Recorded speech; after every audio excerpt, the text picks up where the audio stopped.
Hello, my lovely subscribers and fantastic viewers. I welcome you all to our channel, English Language a Treasure. How are you all? Hope you all are doing good. Expressions of gratitude. కృతజ్ఞతా భావాన్ని వ్యక్తం చేయటం.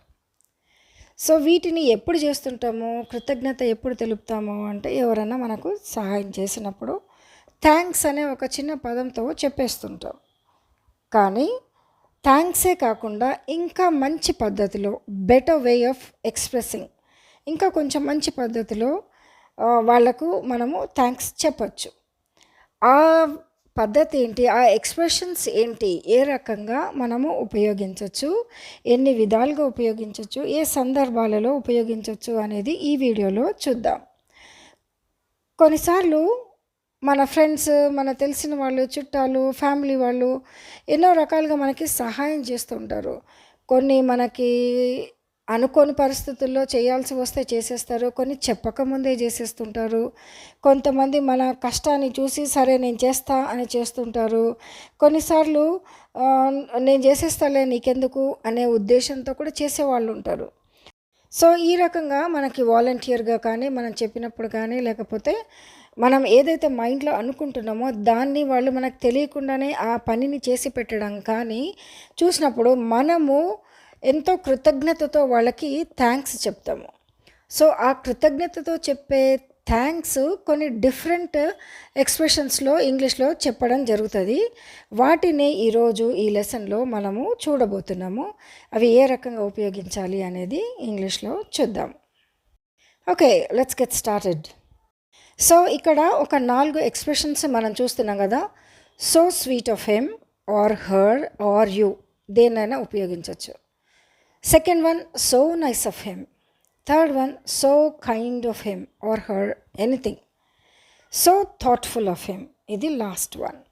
Okay, వీటిని expressions of gratitude అని అనొచ్చు, phrases of complement అని అనొచ్చు, phrases of appreciation అని కూడా అనొచ్చు.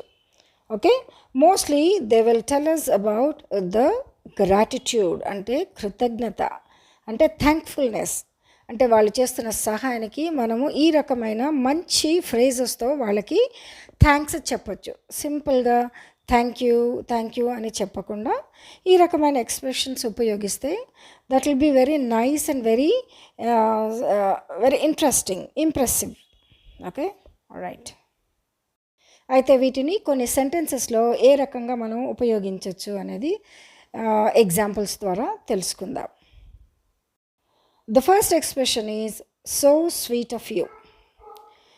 అంటే సో స్వీట్ ఆఫ్ యూ అనేది ఆ వ్యక్తిని గురించి అప్రిషియేట్ చేయటం అనేది, ఆ వ్యక్తిని అప్రిషియేట్ చేయటానికి యూజ్ చేసే ఫ్రేజ్ ఇది. Okay, first sentence is thank you for coming with me. So sweet of you అంటే ఏ వ్యక్తి అయితే వాళ్ళతో వెళ్ళారో, తనతో వెళ్ళిందో ఏదో ఇంకో ఫ్రెండ్తో, ఆ ఫ్రెండ్ చెప్తుంది thank you for coming with me, నాతో వచ్చినందుకు చాలా thanks. You are so sweet of you అంటే ఆ వ్యక్తి యొక్క మంచితనాన్ని పొగడటం, అప్రిసియేట్ చేయటం. So sweet of you, right. Second sentence ఏంటి, thank you so much for the card. చాలాసార్లు బర్త్డేస్కి, యానివర్సరీస్కి గ్రీటింగ్ కార్డ్స్ పంపిస్తూ ఉంటాం కదా, అప్రిషియేట్ చేయటానికి, లేకపోతే ఏదైనా మంచి పని చేస్తే కార్డ్స్ పంపిస్తూ ఉంటాం. అట్లాంటి సమయాల్లో కూడా ఈ ఎక్స్ప్రెషన్ ఉపయోగించడం జరుగుతుంది. The sentence is thank you so much for the card, that was so sweet of you, right. The third one is it was so sweet of you to help her out with her English grammar. అంటే English గ్రామర్ని చదువుకోవటానికి help చేసినందుకు వాలంటీర్గా నేను నేర్పిస్తాలే అని చెప్పిండొచ్చు. So అట్లాంటప్పుడు ఈ expression ఉపయోగించడం జరుగుతుంది. It was so sweet of you to help her out with her English grammar. Alright, the fourth one is she came over when I was sad. It was so sweet of her. She came over when I was sad. It was so sweet of her అంటే ఏంటి, తన friend మరి తను బాగలేని పరిస్థితుల్లో సాడ్గా ఉన్నప్పుడు, maybe some problem ఉండొచ్చు, అట్లాంటి సమయంలో తను వెళ్ళి విజిట్ చేసి కాసేపు కూర్చొని కన్సోల్ చేసి రావడం అనేది, అట్లాంటి సమయాల్లో ఈ రకమైన ఎక్స్ప్రెషన్ చెప్పచ్చు. She came over when I was sad. It was so sweet of her. ఆమె వచ్చినందుకు నిజంగా ఆమె చాలా మంచి వ్యక్తి అనే అప్రిసియేషన్ చెయ్యటం. Okay. And the last one is, it was so sweet of you to come over today even in this bad weather. Weather ఇంత బాగలేకపోయినా, వర్షంగా ఉన్నా, మబ్బులు ఉన్నా, గాలిగా ఉన్నా, అంటే బ్యాడ్ వెదర్ కండిషన్స్ ఉన్నా నువ్వు నా దగ్గరికి రావడానికి నువ్వు ఇష్టపడ్డావు. It was so sweet of you. నిజంగా నీ మంచితనానికి థ్యాంక్స్ అని చెప్పటం. It was so sweet of you to come over today even in this bad weather. Alright? Okay. Alright, the second expression is so nice of you. So nice of you. కొన్ని sentences చూద్దాం. Okay? Number 1, you didn't give up ever. That's so nice of you. You didn't give up ever. అంటే నువ్వు దేనికి తగ్గలేదు. నీకు ఎన్ని కష్టాలు వచ్చినా, ఎంతమంది అపోజ్ చేసినా, ఏ ప్రాబ్లమ్స్ వచ్చినా నువ్వు మాత్రం ఆగిపోలేదు. You did not give up. You didn't give up ever. ఎప్పుడు కూడా నువ్వు తగ్గలేదు. నువ్వు నీ స్టాండర్డ్ మెయింటైన్ చేస్తూనే ఉన్నావు అనే ఉద్దేశం. సో దాన్నే you didn't give up ever. That's so nice of you. అబ్బా, అది నిజంగా ఎంత అప్రిసియేషన్ నీ గురించి అని చెప్పటం. నువ్వు ఎప్పుడు గివ్ అప్ చెయ్యలేదు. Right. Second one is, it was so nice of you to hold my grocery bag. It was so nice of you to hold my grocery bag. అయితే ఇద్దరు ఫ్రెండ్స్ వెళ్తున్నారేమో, ఒకళ్ళకి బ్యాగ్ చాలా బరువు ఉందేమో, తన ఫ్రెండ్ అడిగి ఉంటుంది, సరే నేను పట్టుకుంటాను ఈ బ్యాగ్ ఇవ్వని. సో ఇచ్చినందుకు గ్రాటిట్యూడ్, తను హెల్ప్ చేసి పట్టుకొని వచ్చినందుకు gratitude. It was so nice of you to hold my grocery bag. నా గ్రాసరీ బ్యాగ్ నువ్వు పట్టుకున్నందుకు నీకు చాలా థ్యాంక్స్, నువ్వు చాలా మంచి వ్యక్తివి అనే ఎక్స్ప్రెషన్ వచ్చే విధంగా ఈ సెంటెన్స్ ఉపయోగించబడింది. It was so nice of you to hold my grocery bag. The next one is, I appreciate your help. That's so nice of you. నువ్వు నాకు చేసిన సహాయం కొరకు ఎంతో వందనాలు. That's so nice of you. అంటే ఏంటి? నువ్వు ఎంత మంచి వ్యక్తివి అని అప్రిషియేట్ చేయటం. I appreciate your help. నీ హెల్ప్ని కూడా నేను అప్రిషియేట్ చేస్తున్నా, ఎందుకంటే నీ యొక్క మంచితనాన్ని కూడా అప్రిషియేట్ చేస్తున్నా. That's so nice of you. I appreciate your help. That's so nice of you. Right. The next one is, it was so nice of him to do all the house hold chores. కొన్నిసార్లు ఇంట్లో husbands కానీ, brothers కానీ, ఎవరైనా men ఉంటే ఇంట్లో women లేనప్పుడు వాళ్ళు గబగబా చేసేస్తే అప్పుడు అనిపిస్తుంది, it was so nice of him. అబ్బా, అతడు ఎంత మంచివాడు. To do all the house hold chores. ఇంటి పనులన్నీ చేసేసాడు చూడండి, ఎంత మంచి వ్యక్తి అని అప్రిషియేట్ చేయడం. సో దాన్ని ఇంగ్లీష్లో, it was so nice of him to do all the house hold chores.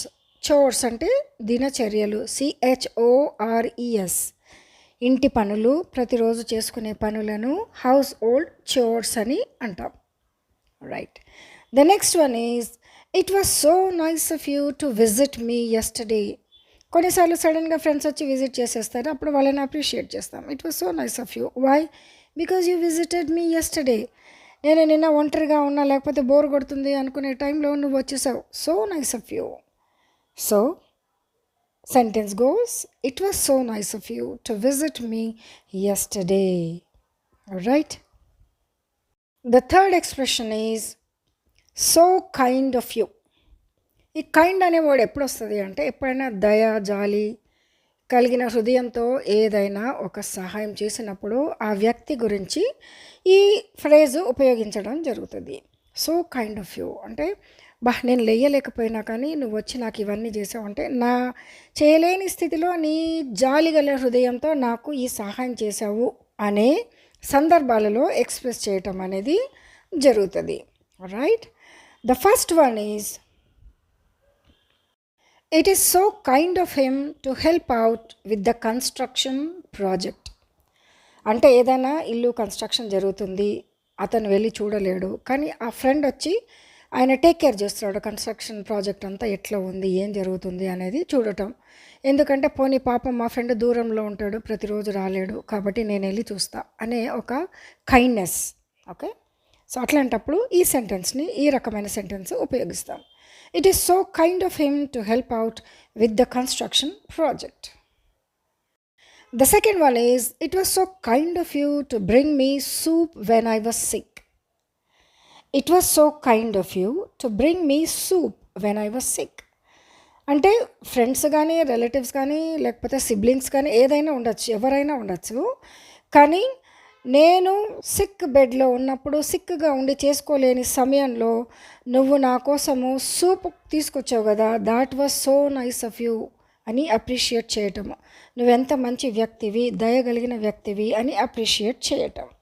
So దాన్నే it was so kind of you to bring me soup when I was sick. Right.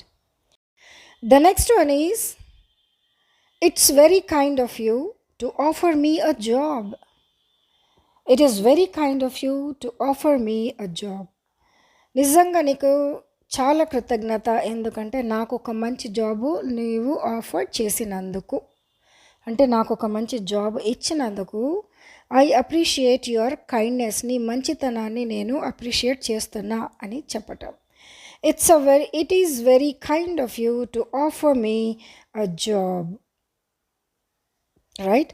And the last one is, it was very kind of you to offer me your car when my car broke down. It was very kind of you to offer me your car when my car broke down. నా car చెడిపోయినప్పుడు నువ్వు నీ కార్ని offer చేసావు, నువ్వు వాడుకో, అది బాగా అయ్యేంత వరకు అని చెప్పిన సందర్భం. ఓకే, కారు బాగాలేదు, పాడైపోయింది, మనం ఇప్పుడు అర్జెంటుగా వెళ్ళాలా, మనకు కారు అవసరం ఉంది. అప్పుడు ఫ్రెండ్స్ ఆఫర్ చేస్తారు, సరే నా కార్ తీసుకెళ్ళు అని. సో అట్లాంటి సందర్భాల్లో ఈ రకమైన సెంటెన్స్ ఉపయోగించి మన ఫ్రెండ్స్కి గ్రాటిట్యూడ్ తెలుపుతాం. It was very kind of you to offer me your car when my car broke down. Okay, right. Okay, the last expression is so thoughtful of him or her or you anything. Okay, so thoughtful of you అంటే ఏంటి, కొన్నిసార్లు మనం చెప్పకుండానే కొంతమంది మనకేం కావాలని అర్థం చేసుకొని మనకి ఏది ఇష్టమో అది చేసేస్తుంటారు. అట్లాంటి సమయాల్లో ఈ థాట్ఫుల్ అని ఉపయోగించడం జరుగుతుంది. Okay, let's see with some examples. Number 1, it was so thoughtful of you to send flowers.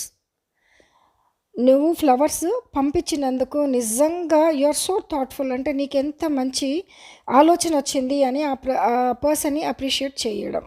Okay, అంటే వాళ్ళదేదో యానివర్సరీయో బర్త్డే ఏదో ఉంటుంది, సో ఫ్లవర్స్ పంపించేయడం చెప్పకుండానే మన బిహాఫ్ పంపించేసేయడం. So it was so thoughtful of you to send flowers, అంటే మన side నుండి వేరే వాళ్ళకి పంపించటం, సరే వాళ్ళు బిజీగా ఉన్నారేమో నేను పంపించేస్తాలే అని అనుకొని చేసేయటం. రైట్. సో అట్లాంటి సమయాల్లో ఈ రకంగా ఎక్స్ప్రెస్ చేయడం జరుగుతుంది. It was so thoughtful of you to send flowers. Right. The second one is, it was so thoughtful of her to arrange a party for me. అంటే తన ఫ్రెండ్ తన కోసం పార్టీ అరేంజ్ చేసింది, తను చేయాల్సింది, కానీ ఫ్రెండ్ ఇట్స్ ఓకే నేను చేస్తాను నీకోసం అని తన సొంతగా ఆలోచించుకొని చేసేసింది. So the expression goes like this, it was so thoughtful of her to arrange a party for me. నా కోసం పార్టీ అరేంజ్ చేసినందుకు షీ ఈజ్ వెరీ థాట్ఫుల్ అని ఎక్స్ప్రెస్ చేయటం. Number 3, the pilot landed the plane immediately. It was so thoughtful of him. Pilot some danger bells ఆయనకి వినిపించేస్తాయి, అంటే ఏదో కొంచెం తేడాగా ఉంది ప్లేన్లో అనుకున్నప్పుడు ఇమ్మీడియట్లీ ల్యాండ్ చేసేసాడు. అంటే it was his presence of mind. He was so thoughtful, గబుక్కున ఆలోచించేసి ప్లేన్ ల్యాండ్ చేసేసాడు. అట్లాంటి సమయంలో the pilot landed the plane immediately. It was so thoughtful of him. Right. The next one is, it was so thoughtful of her to alert the driver to avoid accident. అంటే ఆ అమ్మాయి accident అవ్వకముందే ఆలోచించి డ్రైవర్ని alert చేస్తుంది, లేదు లేదు అటు వెళ్ళొద్దు, అటు సైడ్ వెళ్ళకు, ఇటు సైడ్ వెళ్ళు అని చెప్పేస్తుంది. అంటే it was so thoughtful of her. ఆమె ఇమ్మీడియేట్‌గా ఏదన్నా అవ్వచ్చు ఇటు సైడ్ నుండి ఎళ్తే అని ఆ అమ్మాయికి అనిపిచ్చేసింది. So, immediately she made the driver alert. అట్లాంటి సమయాల్లో it was so thoughtful of her to alert the driver to avoid the accident అని చెప్పడం జరుగుతది. Alright, the last one is it was so thoughtful of him to gift me the coffee machine since I like coffee the most. అంటే నాకు coffee అంటే చాలా ఎక్కువ ఇష్టం కాబట్టి నాకు తెలియకుండానే కాఫీ మిషన్ తను తెచ్చేసాడు. So nice of him, so thoughtful of him, right. అట్లాంటి సందర్భాల్లో ఈ రకమైన ఎక్స్ప్రెషన్ ఇవ్వటం జరుగుతుంది. It was so thoughtful of him to gift me the coffee machine since I like coffee the most, right. ఇట్లాంటి expressions వేరే వాళ్ళనే చాలా ఆకట్టుకుంటాయి. ఎందుకంటే it's a kind of very decent expressions. ఇవి సింపులే, ఇవేం పెద్ద కాంప్లికేటెడ్ సెంటెన్సెస్ కావు. కానీ when you are complimenting somebody with such kind of sentences, ఈ రకమైన సెంటెన్సెస్తో కాంప్లిమెంట్స్ చేయడము, వాళ్ళని అప్రిషియేట్ చేసినప్పుడు they really feel good and you feel good first of all for saying such beautiful sentences. వేరే వాళ్ళకి ఈ రకంగా మనం కాంప్లిమెంట్ ఇస్తే అసలు మనకే ఫస్ట్ ఆఫ్ ఆల్ చాలా హ్యాపీగా సంతోషంగా ఉంటుంది. మనం ఒక మంచి వర్డ్, మంచి ఎక్స్ప్రెషన్ వేరే వాళ్ళని అప్రిషియేట్ చేయటానికి ఉపయోగించాము అనే సాటిస్ఫాక్షన్ మనలో కూడా వస్తుంది, వాళ్ళకు కూడా చాలా బాగా అనిపిస్తుంది. కాబట్టి మనము ఎవ్రీడే సెంటెన్సెస్లో ఈ రకమైన సెంటెన్సెస్ ఉపయోగించి వేరే వాళ్ళని అప్రిషియేట్ చేయాలనుకున్నప్పుడు ఈ రకమైన ఎక్స్ప్రెషన్స్ యూస్ చేసి మనము వాళ్ళని సంతోషపెట్టచ్చు. I hope you like the content and the concept. If you really do so, kindly like, share and subscribe. Thanks for watching. Take care. Bye-bye. I'll see you in my next video. Till then, have a great day.